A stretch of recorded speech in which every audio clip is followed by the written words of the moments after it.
So, ngayon, papalit naman ako ng side mirror. Siyempre, bilog para classic. Dapat yung kagaya kay Aaron yung bibilhin ko. Kaso, ayun nga, hindi na yun yung binili ko kasi pwede naman kami magpalit. Short stem lang. Kabit na natin. Ang size ni Rey ay 14. Naikot ko na yan kaya maluwag.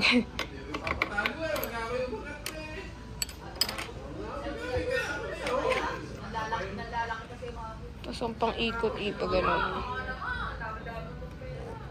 Ay, mali. Ganito pala.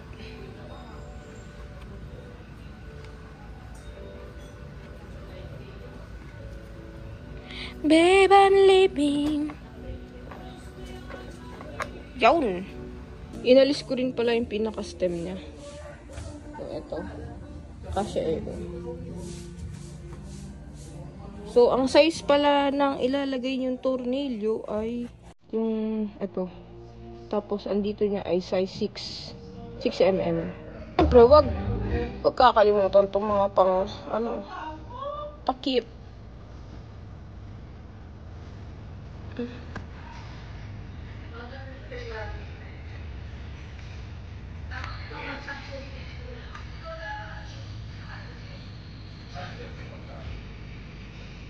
You and me.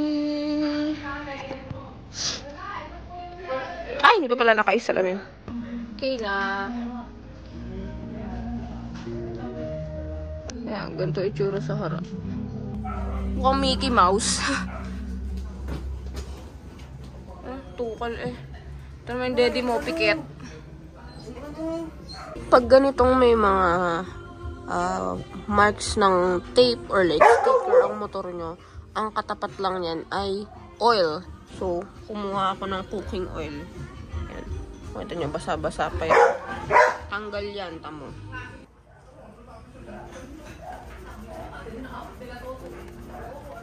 Tanggal. Hindi ko na pa nakita kasi nakapagod kuskusin. Pero yan. Cooking oil lang katapat nyan.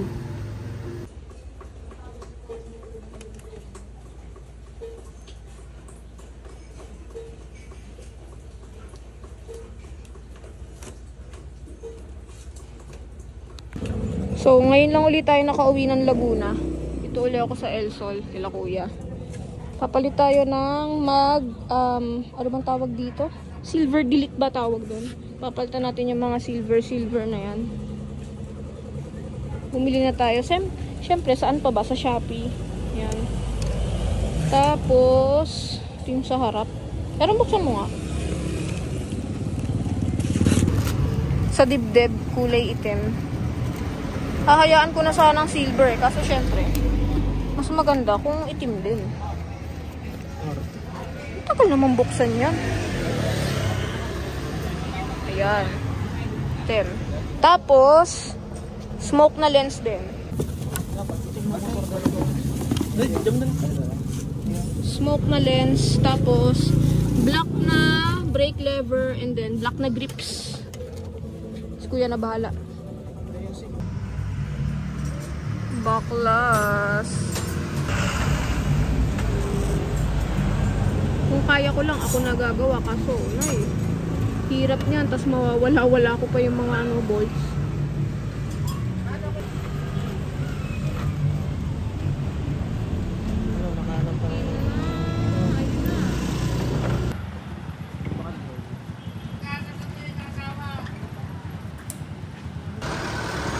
Smoke na.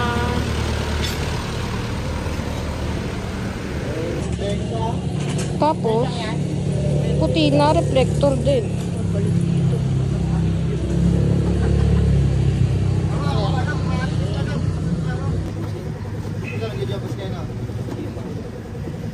Ang ating shop na laging pinuputahan kapag magpapadikit ng mga stickers.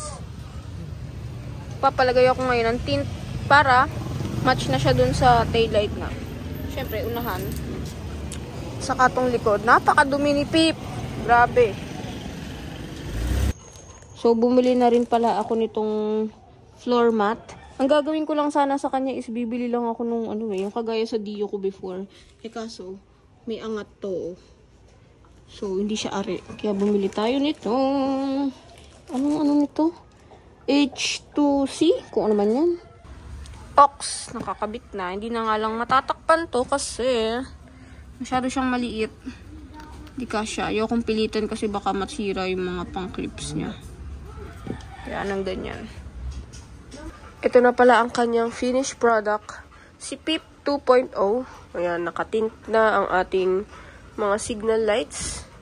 Napalitan na ang mga chrome parts ng itim na garnish.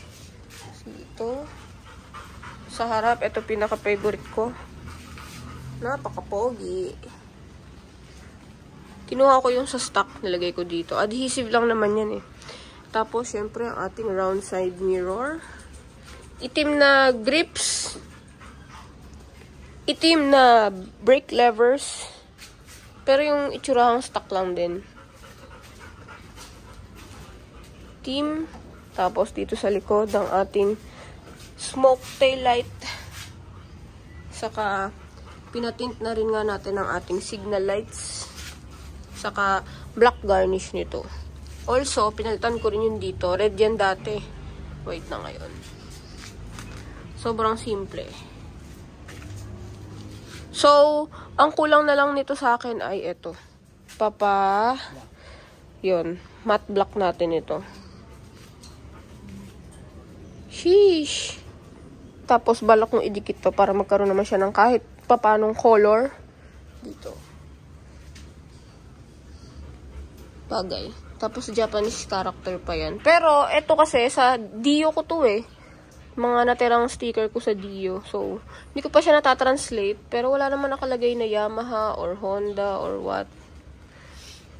So, carry na yan. Nagkaroon ng konting kulay.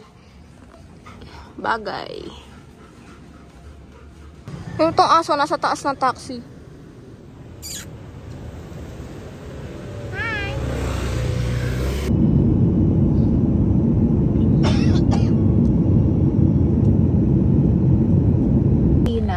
Nag-aantay na lang daw ng TA ng HR. Ano pa sa mga? Hindi na yata narepan yung mga narin. Kaya nga.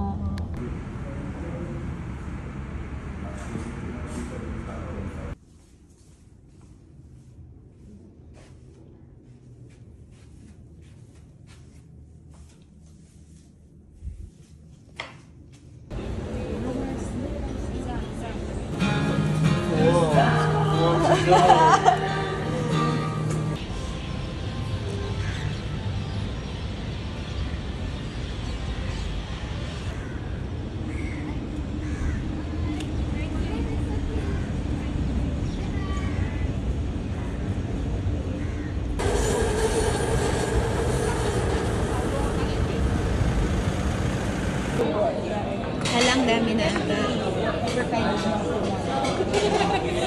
As long as it's milk.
Ronda-ronda KL.